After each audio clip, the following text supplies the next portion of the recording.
In this video, we'll be looking into the origins of Piero, also known as Pedrolino, and the Jester. We'll be trying to understand his personality and motivations, looking into the many different real-world inspirations behind his character, and the events that caused him to join or co-create the Fatui with the Tsaritsa. So, the Fatui are loosely based on the Italian form of theatre known as the Commedia dell'arte. This was most popular in Europe around the 16th to 18th centuries and had many derivations over time. In the late 17th century, the French derivation, named the Comédie Italienne, featured the character Piero. He was known as the sad clown, a figure often mocked and seen as a fool due to his naivete. As of the 19th century, he became a figure adopted by many different movements as a representation of the suffering and alienated people of society. These traits are hinted at in the pale flame artifact named Mocking Mask. Since my level of learning could not compare with the sages, I failed to earn the favor of the previous ruler. So too did I fail to stop them from tearing away the veil of sin, ushering in a tide of divine wrath, destruction, and foolishness. We can see in this speech by Piero that in the past, he seems to have been regarded in a similar way to the sad clown character he is based upon. He wasn't considered wise enough to be listened to by the previous ruler or the sages of the time. He tried to warn them of the destruction he feared, but was only able to watch from the sidelines as those around him suffered, unable to prevent their terrible fate. He also says, "Since the stain of my compatriots' blood cannot be cleansed, I shall become the Jester, who laughs in the face of fate." With his new title of the Jester, he takes the name Pedrolino. This new name is based on the character Pedrolino in the original Italian Commedia dell'arte. Many think of Pedrolino as the Italian equivalent to the later French Piero, as they both translate to Little Pete, but there are some intriguing differences between the two.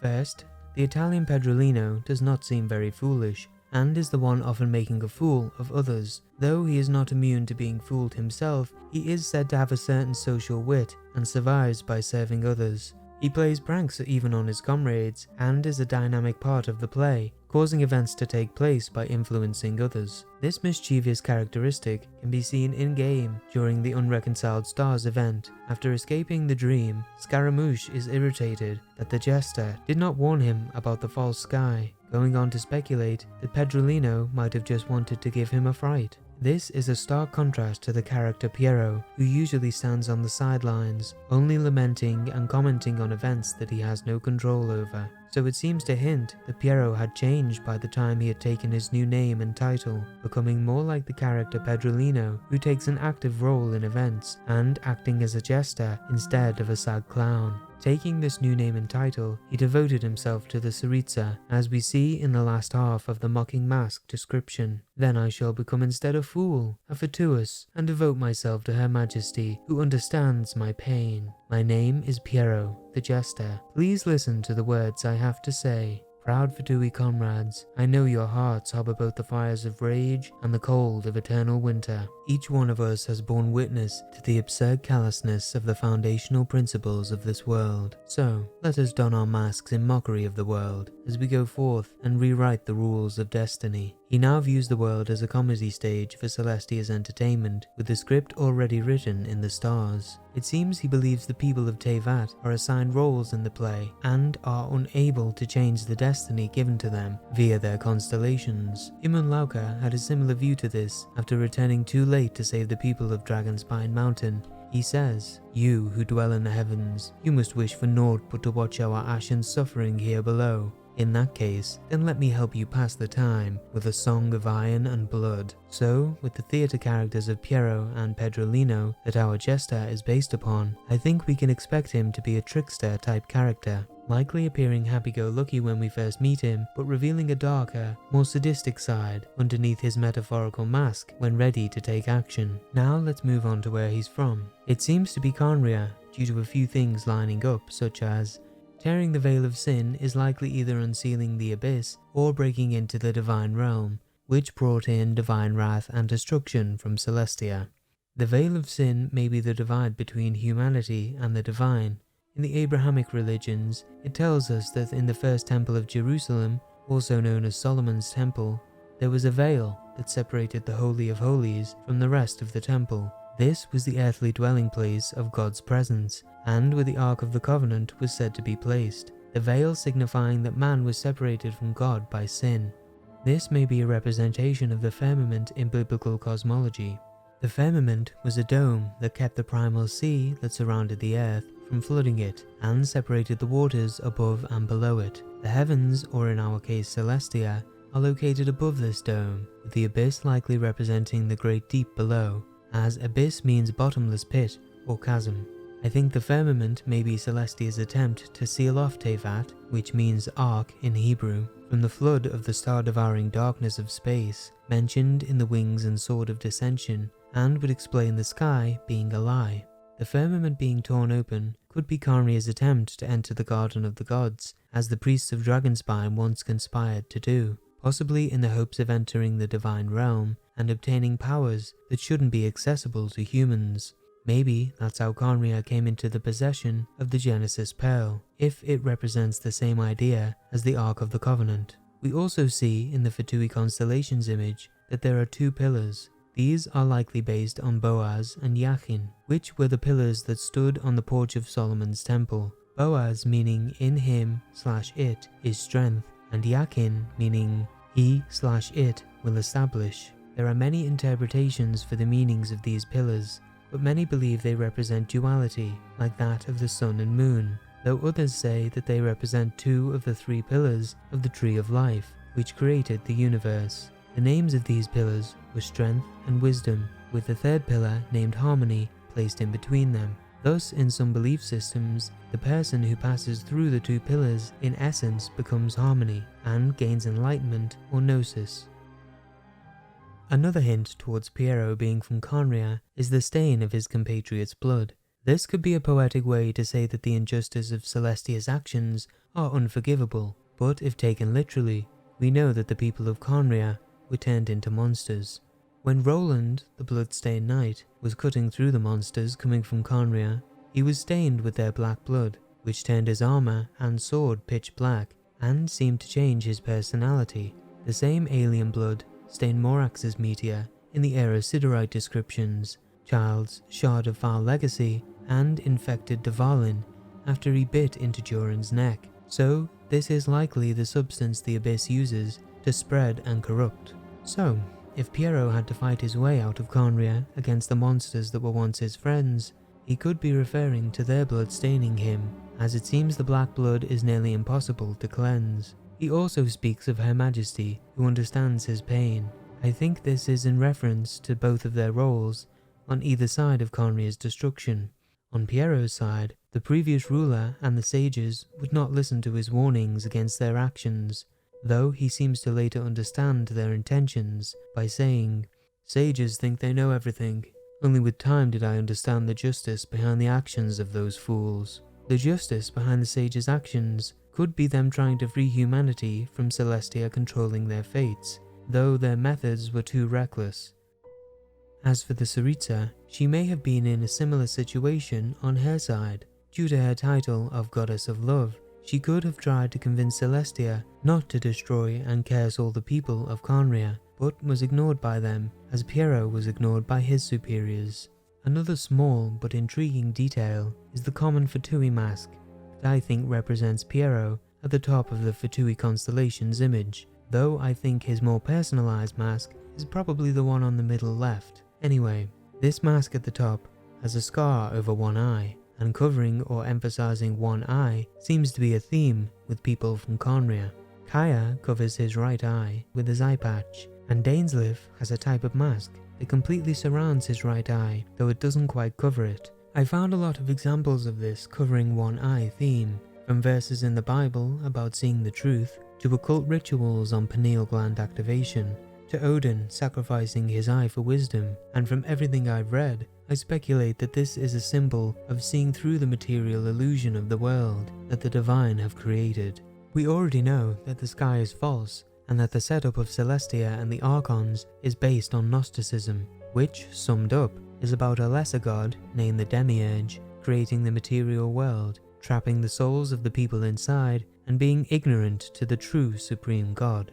As for where else Piero could come from, but are less likely, he could originally be from Sumeru, where the sages and scholars' search for knowledge could have led them into accidentally unsealing the abyss or firmament. The previous ruler, in this case, would have been the previous Dendro Archon, known as the God of the Woods, though he was killed around the same time as Karmia was destroyed, so unless there were multiple places that the veil had been torn, Piero likely isn't from Sumeru, given the information we have. The one other origin I can think of is that Piero was the scribe of Dragonspine. To summarize as much as I can, the scribe's body was never specifically found. He states he is the last of his people. He knows of a newly built Khaenri'ah, and his nation's priests, which could be another title for sages, performed an action to enter the Garden of the Gods, which brought down divine wrath and destruction on them. I think that he could have escaped Dragonspine through the abyss and eventually gained influence over the upper echelons of Khaenri'ahn society. This idea led me down a bit of a rabbit hole, but if he was the scribe, then I believe he was infected by the black blood of the abyss. As the scribe says, "I yearn for those frosty skies to stand in flames and burn till there's no living soul in the world." Which reminded me of Piero's speech to his fellow Fatui about fires of rage and the cold of eternal winter, and something the Tsaritsa echoes in the Shivada Jade gemstone description. "Since you could endure my bitter cold, you must have the desire to burn? Then, burn away the old world for me."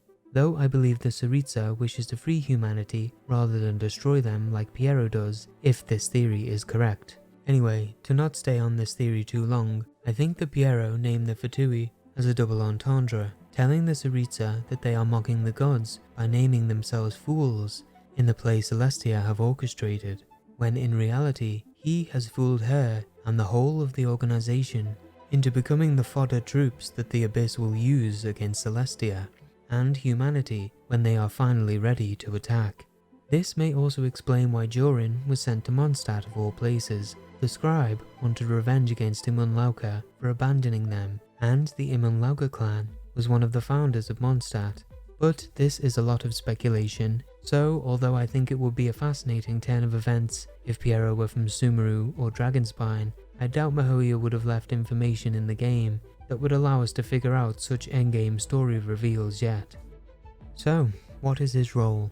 He seems to have recruited quite a few of the Fatui Harbingers, often looking for those that are already outcasts and have no love for the gods. He hears rumours of heresy in Sumeru Academia, and travels there to find Totore, a young student that views humans as just machines with a certain level of complexity. Piero questions him about the possibility of creating enhanced humans through forbidden experimentation. Dottore says, "Merely an enhanced human? If your great nation can furnish me with sufficient resources and allow ample time, I could manufacture even that which you would call a god. What say you?" And so Piero invited him into the ranks of the Harbingers, offering him the title he is now known by, Il Dottore, which means the doctor. The young student burst into hysterical laughter over this, due to the sheer irony of such a title for the work he conducted. Piero then seems to be the one to recruit Pantalone, a citizen of Liyue who lusted for money because he had once been destitute and never received the favour of the gods. This caused a burning resistance within him against the gods, which Piero noticed and took advantage of. After convincing Pantalone to join the ranks of the Fatui as the one in charge of commerce, Piero shares his plan with him. "We shall, by whatever means necessary, become the heart that pumps money around the world, and, when the moment comes, that heart shall cease beating by our will alone." Piero may have also recruited Scaramouche, as it is stated that the Fatui found Scaramouche, and we know that Piero was on a journey to recruit his fellow Harbingers. Scaramouche is known as the Balladeer or Skirmisher, and so was likely chosen for his combat abilities, unlike Dottore and Pantalone. I believe that Scaramouche is a discarded exuvia of the Raiden Shogun, deemed unworthy to inhabit by her for whatever reason. It would explain how he does not age, his hollow will, and being divinely created. And finally, the young woman who the artifact set was named after, the one once known as the Crimson Witch of Flames, and before that, the Maiden Beloved. This may be La Signora or Columbina, but we can't know which for sure yet. We do know that she seems to be from Mondstadt though, and is at least over 100 years old. Piero offers to extinguish the flames that were devouring her body and covering her in scars with the Tsaritsa's powers. She agrees to this and says, I understand. Then, let glacial ice take the place of my erased past and extinguish these undying flames. Let the darkness of corruption, the pain of the world, and the humans, beasts, and the sin they carry all be purified by silent ice. But despite this, a pure white flame continued to burn within her heart. We share the same goal, you, your Sarita, and I. Cleanse the sources of distortion in this world, short-sighted, ignorant gods, and the darkness and corruption of the abyss. Good. I will do whatever it takes to become an effective instrument in the advancement of our common cause. For even if I dress in pure white from head to toe, the ashes of the dead that have long left their stain on every inch of my being can never be cleansed. Piero recruiting her also seems to be for her raw power. The Crimson Witch became infamous for her destructive flames in the past, and was feared by many because of them. Piero also seems to be the one that officially recognizes new members of the Fatui Harbingers, personally pinning Child's delusion to him when the newest member is officially given his title. So I see him as the Sarita's right-hand man, the one who puts plans into action and moves the chess pieces on the board of Teyvat, according to Her Majesty's wishes. So, what can we expect from the Jester in the future? As I've said, he'll most likely show up disguised as someone else, or we've already met him as one of the NPCs we often overlook. I think the character he disguises himself as will likely have a more prominent role in the story, obviously, but MiHoYo do like leaving obscure things for us to find, so it would be a nice touch to have already met him in game while we're oblivious to his presence. Since we're going to Inazuma soon, I wonder what the Fatui's plans are there. Perhaps if Scaramouche is an exuvia of Raiden's that gains sentience, we'll see him appear as a part of Piero's plan to steal her Gnosis. We can guess that she'll be the first Archon to really put up a fight against those trying to take her Gnosis, so I wouldn't be surprised if we see a few of the Harbingers appear to take her down. If we're lucky, we might even get to see the Jester himself. But that's speculation, so we'll have to wait and see what happens next. And that's the video. Thank you for watching, and I hope you enjoyed it. If you did, consider leaving me a like to let me know, subscribe if you want to see more lore videos like this, and hit the bell if you want to be notified when the next video is up. My apologies for this video taking so long to come out. I've had some things to deal with in real life, but I have a completely new recording setup all finished, so the next video should be out sooner than usual. Hopefully the quality of my audio is a lot better now, but let me know if there's anything that needs tweaking. I've got a lot of notes on new videos to make, but let me know if you have anything in particular you'd like to see in the comments below. Thank you again for watching, good luck on your wishes, and I hope you have a great day.